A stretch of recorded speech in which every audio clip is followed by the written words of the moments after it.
we have to learn to renounce the fruits of our actions, which is our karma. Fruits, good or bad. If the bad things come, we have to accept. If the good things come, we can also accept. But we can also use them to create more good karma, like I was explaining in the story about the robber and Yama and the day in heaven. Remember?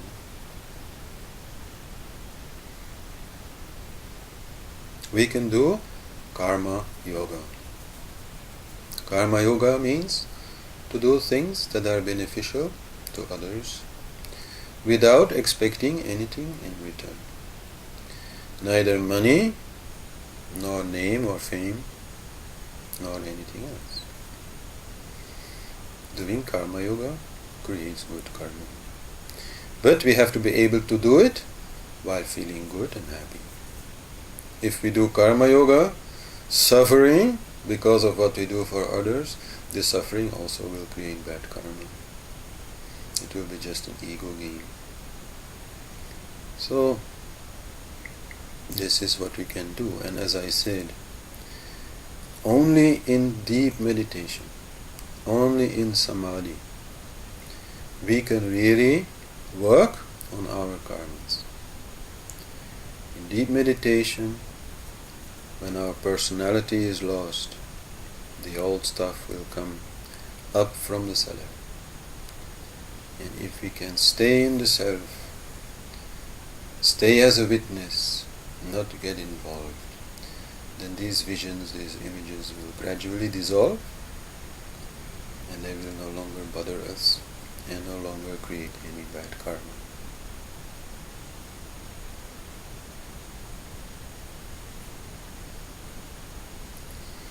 Important, of course, is to die well. If your time comes, attach to the self with all your might, with all your desire.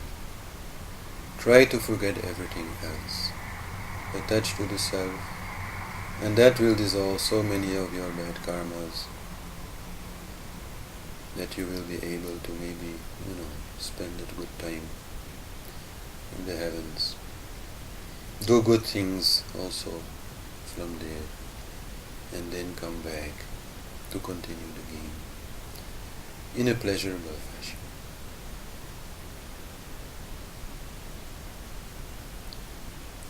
The best way to deal with karma is to follow your Dharma, to follow your natural role, to do what is natural. That is the best answer. It is acceptance. That is also what the jhanis will say. Most jhanis will not need all this talk about reincarnation and karma and so on. They will just say, not to act is also an act. Do what comes to you naturally. Follow your Dharma. Nothing happens anyway, so why not do it? Now, when we talk about Dharma, most people may translate this as morality or religion even. And that is true in the sense that as humans we have certain morality. Like you could say not to kill any other person. This is the Dharma of a human being. But when I'm talking here about meeting your Dharma, I'm mostly talking about your personal Dharma, which is also called Sudharma, and which may be very different from one person to another.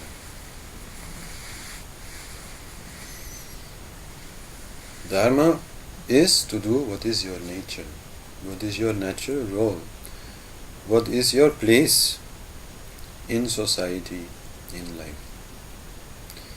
Like once there was a saint taking bath in the holy Ganga, and his student was sitting on the shore, watching over his belongings.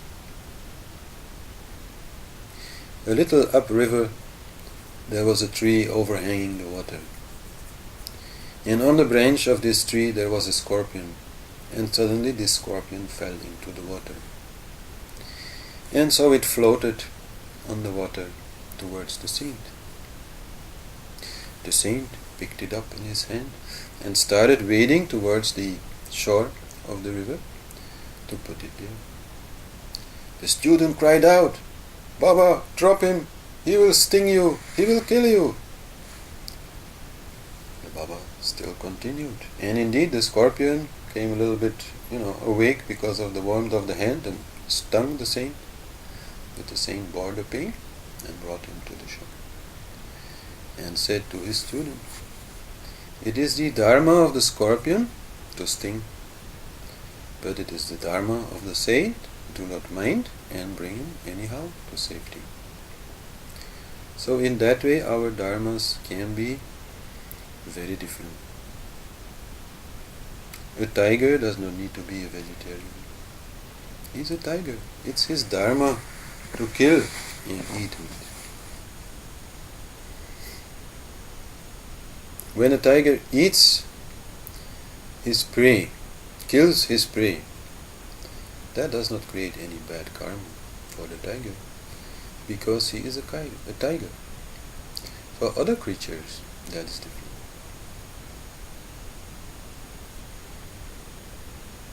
Meeting your dharma mostly means to stop all resistance to karma.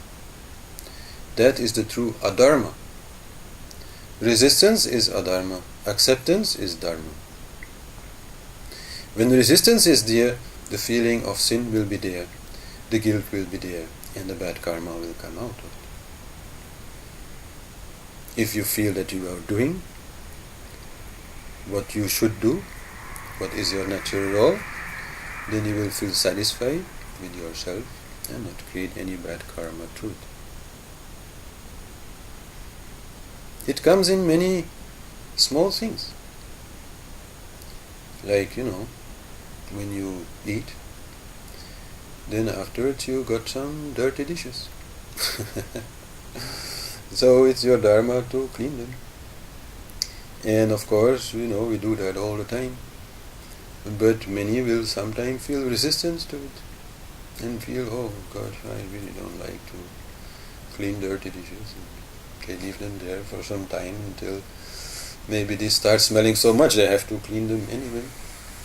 Or they hope maybe somebody else will clean them. That is adharma. That is resistance.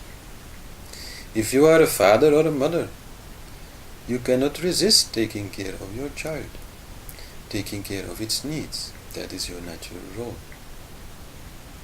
If you are a teacher, you teach. If you are a firefighter, you put out the fire. That is the role you have taken. That is the role you have to play. So, of course, when it comes to these practical roles in lives as fathers or teachers or firefighters, then it's quite obvious what you have to do. But for other things, maybe not so much. It requires some self-study. And you mostly have to ask yourself, what are my qualities? To use these qualities for the good of the universe, including yourself, that is Dharma.